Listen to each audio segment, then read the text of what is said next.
original.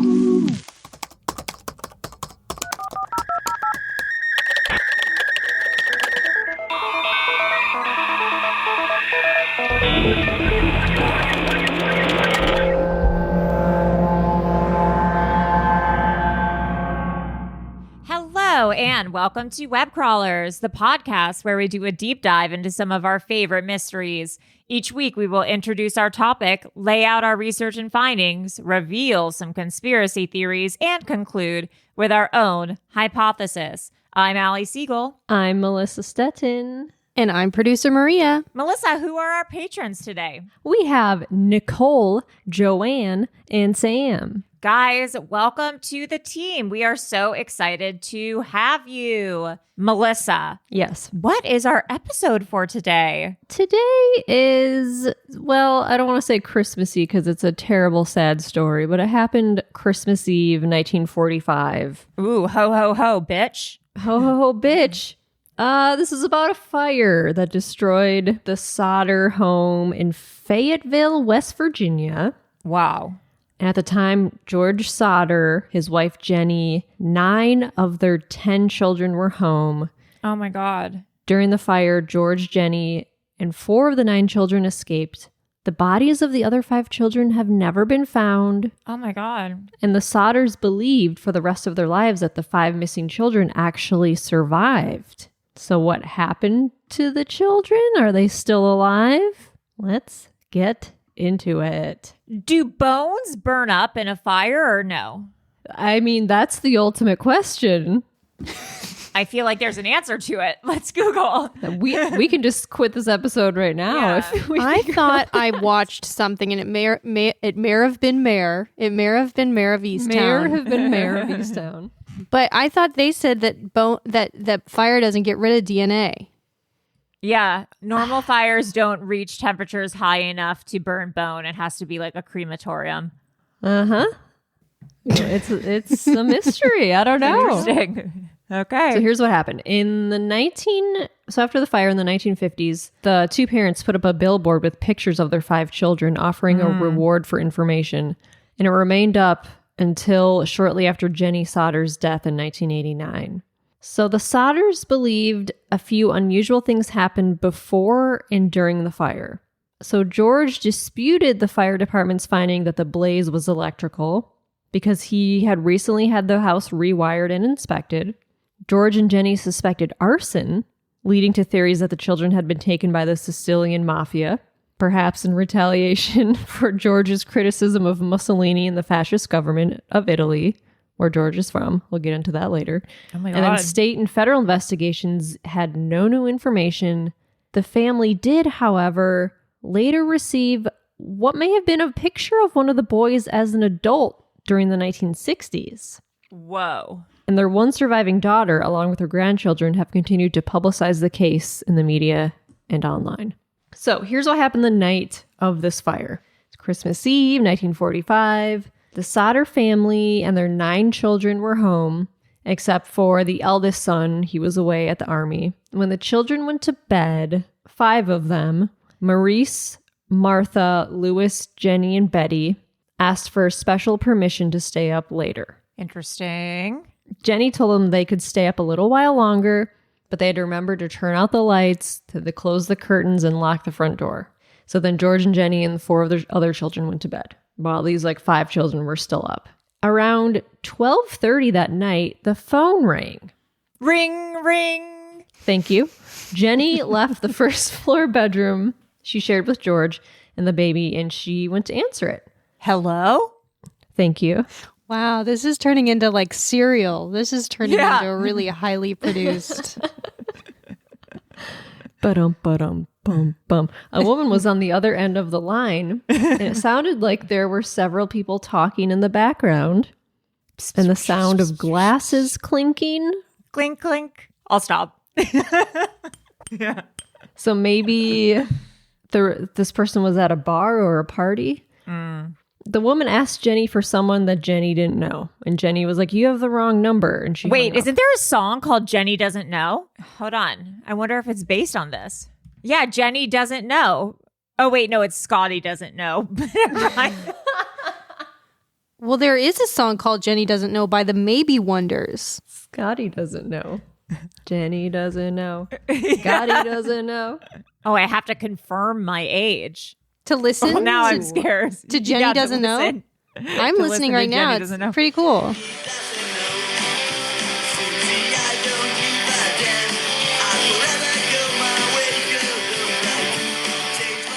Okay, so probably not about this. And in my head, I was thinking, Scotty doesn't know. Scotty doesn't know. But I had replaced it with Jenny. Okay, sorry, continue. So probably not about this. No, Could not be about this. any Jenny. Not about the Jenny. Sodder fire from 1989. The very specific 1945. Yeah. Okay, so the woman asked Jenny for someone she didn't know, thought it was the wrong number. The woman laughed and then hung up. And then Jenny noticed the house was quiet, but all the lights were still on. The drapes were open and the front door was unlocked. Weird. So Jenny just assumed that the 5 children who had stayed up late had forgotten, and they were upstairs in the attic sleeping. That's where their bedroom was. One child, Marion, was asleep on the couch, so she closed up the house, locked it, turned off the lights, and she went to bed. And then back in bed around 1 a.m., Jenny heard what sounded like an object landing on the roof and then rolling down along the side of the house. Oh, that's a scary thought. Yeah. Ugh. And then she went back to sleep. Around 1:30 a.m., a half hour later, she woke up to the smell of smoke. And she shook George awake and ran to the door of the bedroom. The hallway was filled with smoke and flames. The stairway leading up to the children's bedrooms was full of smoke. George and Jenny yelled up the stairs for everyone to get out of the house. And she found the fire was in George's office, where the fuse box and telephone wires were. And then once they were out front of the house, they noticed that the 5 children who stayed up late were not outside with the rest of the family. Weird. But Marion, who was sleeping on the couch, was outside. So their 5 kids were still stuck up in the attic. And the flames grew quickly, and George tried to get back in the house, but he couldn't. He was thinking the only way to get the 5 children out would be to get them out through the top floor window. So he raced around the side of the house where there was a ladder, but the ladder was gone. And so he was like panicking. And so he thought that if he could move one of his cars next to the side of the house, he could stand on the top and help the 5 children out of the window. So he ran to one truck and then to another, only to find that they wouldn't start. Whoa. Yeah, this has something else. This is fishy. Yeah. So the fire burned down the house in less than an hour. Nothing was left but charred timbers and rubble in the basement. That's also pretty quick to burn down an entire house. Like, that sounds like there needs to be some accelerant or something, no? Or yeah, I mean, an hour? I don't know. It seems fast. For reasons that are not totally clear, it wasn't until 8 a.m., hours after the fire had burnt itself out, that the fire trucks appeared. Okay. So the police followed the firemen to the scene. They did an investigation. The coroner was consulted, and it was determined that the 5 children had undoubtedly perished in the fire and that the fire had been caused by faulty wiring. But George and Jenny were not satisfied with that explanation. They wanted an in-depth investigation to thoroughly explain how, among other things, faulty wiring could have caused the fire when several lights were working perfectly during the actual fire. That's weird, yeah. They suspected that there was something more to be discovered, and they wanted some answers. Yeah, I want some answers. So first, there were no human remains found anywhere in the rubble, and sifting through all of the ashes, there were no skeletons. Jenny would find out later that from a local crematorium that it took at least 2 hours at a very high temperature for a skeleton to disintegrate. Okay, so that might be your answer to if bones... Yeah. 2 hours at very high temperature. Huh. That age-old question, do bones disintegrate? Did it say the house burned down in an hour? Yeah. An hour. But it says to burn bones, it takes 2 hours. 2 hours. That's what the crematorium... I'm bad at math, and those numbers don't add up, son. That's Correct. Craig just couldn't help himself. He's sitting here. He couldn't help himself. And he said, a house fire can't burn bones. It can't get hot enough. And he's saying it with such authority that something it's true. Craig, that's suspicious. Yeah, why? Has Craig tried to burn some bones in a house fire? Oh, I know. I know. Just knows. He knows. Let me tell you. Okay, It can't get hot Craig. enough. He knows can't. Well, you just said a house definitely can't. Oh. He's backpedaling. he just said, no, actually, I No, I don't know, actually. he just started pleading with me to cut that out. He said, I'm joking because it sounded so suspicious. Yeah, I guess, because how long does it take to cremate a body? A couple hours, 2 hours, apparently. We've never had more questions. Yeah, someone who works in a mortuary listens to us. She's called in before, so she needs to call in again and give us some answers. Yeah, let us know. But that's also in like a small contained box where it's like super high. Yeah. Control the temperature. Anyway, yeah, so the fire at the Sodder home burned for less than an hour, apparently. And there should have been 5 skeletons amongst the ashes. Because when, like, what was that fire up north? There were, like, photos of people, skeletons in cars. Oh my God. Came through. It was, like, it was so crazy. That's horrible. Remember those videos of like people my in God. the car, like watching the fire come? Ugh, that was horrible. Whoa, guys, I did not watch those. But yeah, those skeletons didn't burn totally. They just, like, the bodies burned and, like, the skeletons remained. I don't know. Craig knows. Craig knows. He knows that a house fire does not get hot enough to burn bones. And that is I'm reading here that the cremation of a dead body is carried out at a temperature ranging between 1400 and 1800 degrees. And that's not, and Craig is saying that's not even close to what a house fire can get. Huh. Okay. So the family's Christmas lights stayed on through the beginning part of the blaze. So this would not have occurred if it was truly an electrical fire, right? Like, if the fuse box was the thing that set it off, how could the lights still be on, you know? Yeah, 100%. Like, all of the lights would have turned off.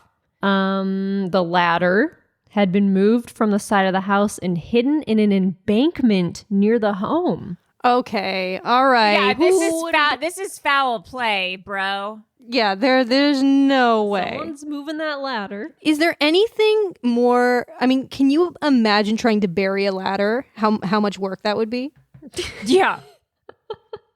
Ladders are big. Ladders are big. They take up so much space.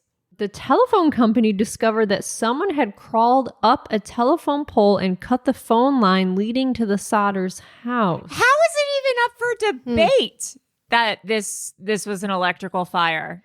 But also, they said Jenny answered the phone at 12:30.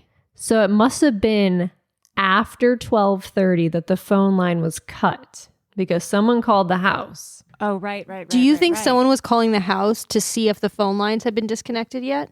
Yes, Maria. Yes, Maria. Yes. It was Good correct. work. Good to tell. Yeah, because someone called and was like, "Oh, is so and so there?" Like, just not like it wasn't like. Yeah. Mm-hmm. And then while sorting through the rubble, Jenny Sodder said that they found kitchen appliances intact. So how could the fire not damage them more if it truly burned human bones to ash? Right. You know? Why was their fucking toaster still intact? Right. They came across a bus driver who said he had seen what he described as fireballs being thrown onto the roof of the house. Maybe that's the noise Jenny heard? Yeah. What did this family do that made them so... I mean, I don't think it's just like, I don't like Italy, and then everyone wants them to die. Well, Italy's a nice place. I mean, yeah, maybe it is. Maybe that is it. A woman who was somewhat familiar with the Sodder family said she saw the 5 children go by in a strange car while the fire was blazing. So, like, And then at a diner 50 miles west of Fayetteville, a waitress said that she had served breakfast to the 5 children on Christmas morning, but she couldn't recall how many adults were with them. Suspicious? Weird. Another woman said that she saw 4 of the children in the company of 4 adults at a hotel in South Carolina. So George and Jenny decided to pursue their own investigations and forensic experiments. Jenny burned chicken bones in an oven to see if they could be completely destroyed by the fire in 45 minutes. Now we're talking, Jenny. Good. Yeah, the bones remained intact. And then George heard of another house that had burned to the ground that clearly had complete skeletons amongst the debris. So he was like, that's interesting. So they went back to the police and they demanded to have the fire investigated more, but the police refused, claiming that the coroner's inquiry determined that no crime had been committed. The police were like, nah, we're good. Nope. So George would repeatedly dig through the ruins looking for some kind of clue. Several years after the fire, he found a possible trace of evidence, a few bones, and what seemed to be some kind of inner organ. But the tests showed that the organ was a cow's liver, and the bones came from a person older than any of the 5 missing children. And the bones showed no sign of damage by or exposure to fire. This was a couple of years after. So what? So they put up a billboard near the site of their former home that had photos of the kids and announced a $10,000 reward for the return of them. And then 23 years later, in 1968, Jenny got an envelope in the mail. It had been mailed from a city in Kentucky. There was no return address. Inside was a photograph of a young man. On the back, it was written, Louis Sodder, I love brother Frankie, Lil Boys, A90132. And it was a picture of someone who that was the caption on the back of it. And so the police thought it was like some kind of cruel hoax, but George and Jenny thought the photograph looked exactly how Louis would have looked as an adult. So they hired a private investigator to go to this city in Kentucky to track down the photo sender and or the young man himself. And then the investigator left West Virginia and was never heard from again. So their investigator just like disappeared. Oh my God. Whoa. So the 1968 photo was the last possible evidence that ever came to light. George died in 1969. Jenny died in 1989. Let's take a quick break for announcements. Webcrawlers has a Patreon to get access to rewards, bonus episodes, merch discounts. Please go to patreon.com/webcrawlers. You can donate as little as $2 a month to become a patron. Also, please rate and review us on Apple Podcasts, and we will read your reviews on our mailbag.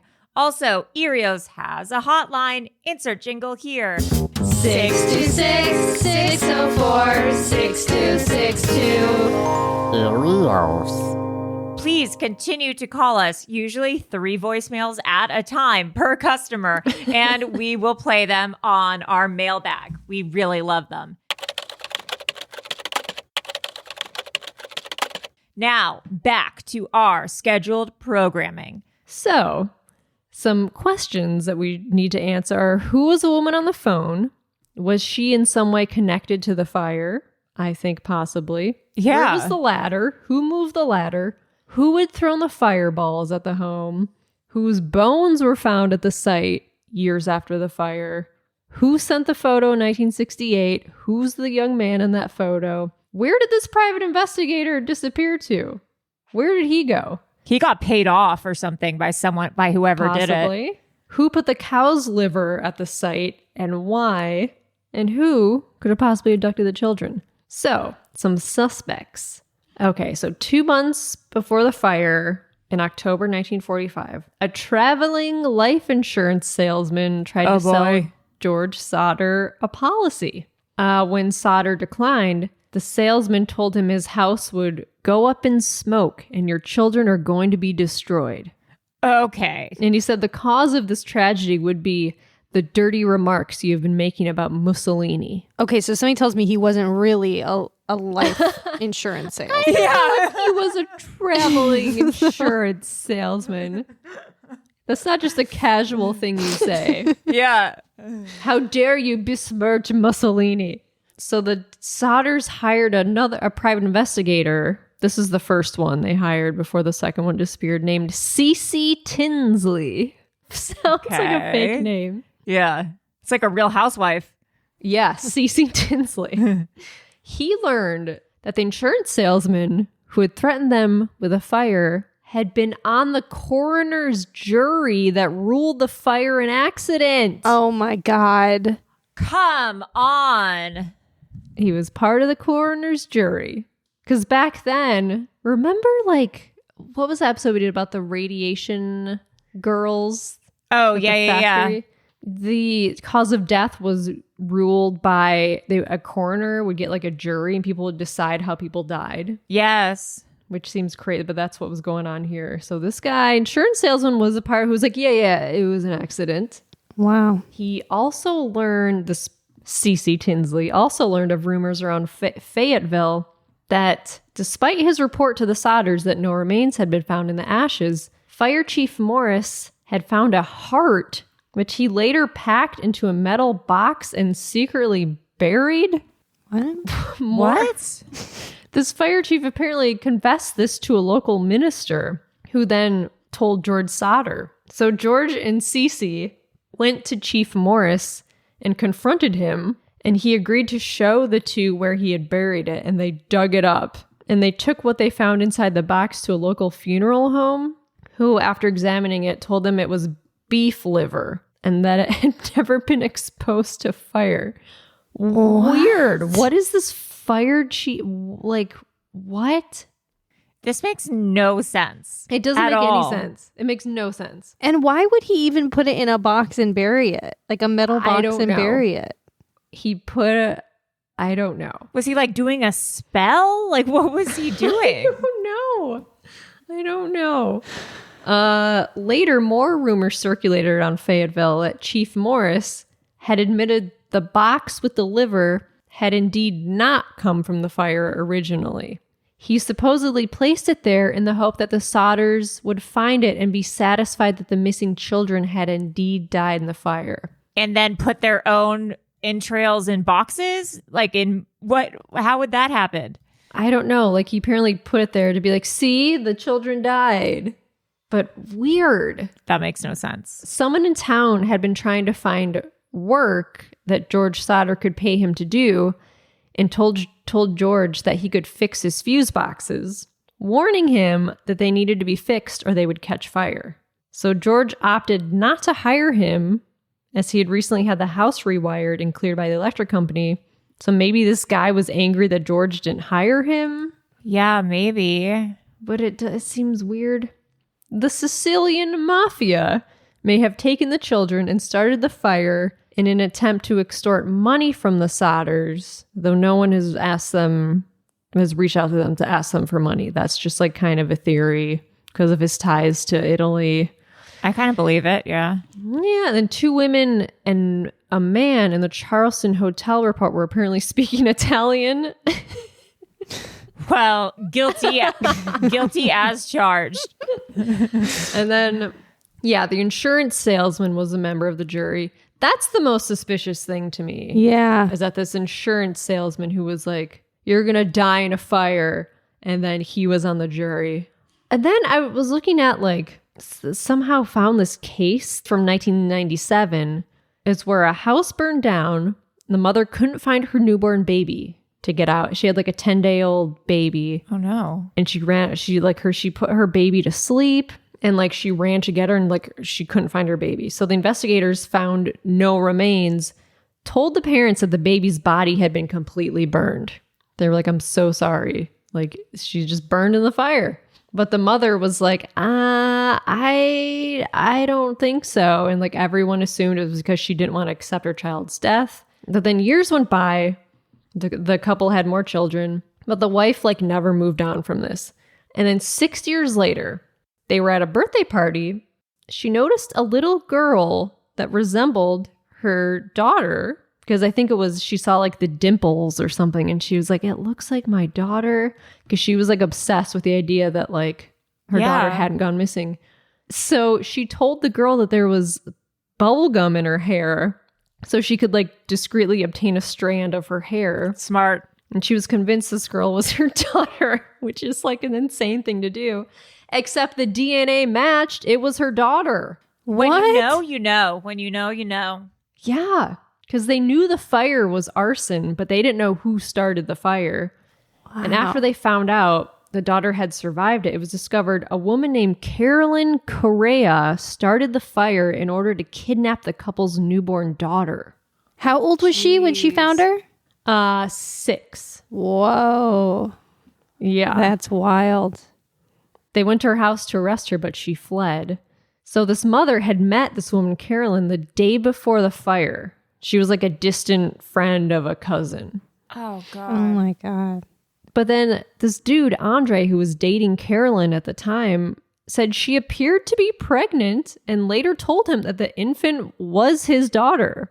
But then Andre learned that the girl was not his child when he requested a paternity test. And so Andre's like, my question is, where's the child that she and I had together? Oh my God, do you think she faked a pregnancy? Like she had a fake Possibly. belly or something? I don't know. Yeah. So a forensic psychologist interviewed this woman, Carolyn, 3 days after she surrendered. And since then, he's conducted hours of interviews with her husband. And the interviews convinced him that Carolyn believed the child she raised was her biological daughter. Like she just was like mentally ill. After the DNA test proved that that wasn't her daughter, she like began hysterically wondering where her own baby was. Oh, God. So she was sentenced to 9 to 30 years in prison. Whoa.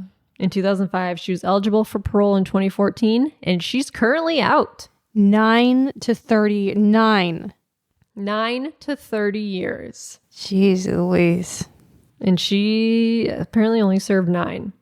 Wow. She's out. That's crazy because also this woman, her newborn daughter was 10 days old. And like a 10-day-old baby looks nothing like And a 6-year-old baby. Although, I don't know, I look at baby pictures of myself and I'm like, yeah, I look exactly the same. It's crazy. That's crazy. When you know, you know. when you know, you know. Okay, so back to this house. So apparently, I read in another report that the house burned for 8 hours. There's like conflicting reports of how long this house burned. I thought I read that it burned for an hour and then it took 8 hours for the fire department to show up.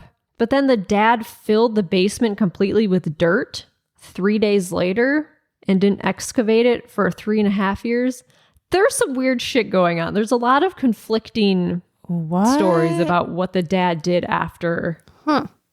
So maybe like the parents were just like looking for anything to suggest that the children didn't die in a horrible, tragic way. I don't know. Or maybe the dad did it because he bulldozed the house against the police's suggestion, like ruining evidence. But the fact there's 5 kids, right? 5 kids. Yes. And not a single piece of evidence was found No. that is bonkers. I think that insurance salesman, I don't know. Yeah, I feel like it was definitely like mob stuff, I think. Yeah. It feels like mafia. And also because the Christmas lights were still on. If it was like started at the fuse box, wouldn't all of the lights go off? Yeah. You would think, yeah. And those things on the roof that they heard, like, Yeah. and that phone call. There's just too many weird things happening for it to be like a random fire. Yeah, it doesn't make sense. So where would the kids have gone? Why did they never Someone kidnapped them? They went to bed. The parents went to bed. They left the 5 kids up. They never actually saw the kids walk upstairs to the attic and go to bed. They just assumed that the kids went to bed. Right. So someone could have taken them out of the house before the fire started. The parents would have no idea. So they never saw their kids after they went to bed that night. Wow. And that's the story of the Christmas Eve Sodder fire. That's wild. Wow. Well, if you guys have any theories on what happened if you know the song Jenny Doesn't Know, or if you got confused with that too. Melissa, if you know how fast bones can burn in a fire. Yes, especially that. Melissa, where can people reach us? You can email us at webcrawlerspod@gmail.com. All right. Well, I am Allie. Could it have been UFO? That's another theory. Those Seagull. little aliens. Could it on have the been roof. aliens? Seagull. I am Melissa. Jenny does know Stettin. And I'm producer Maria. There's a lot of unanswered questions here, Blasucci. All right, guys. Bye. Right. Bye.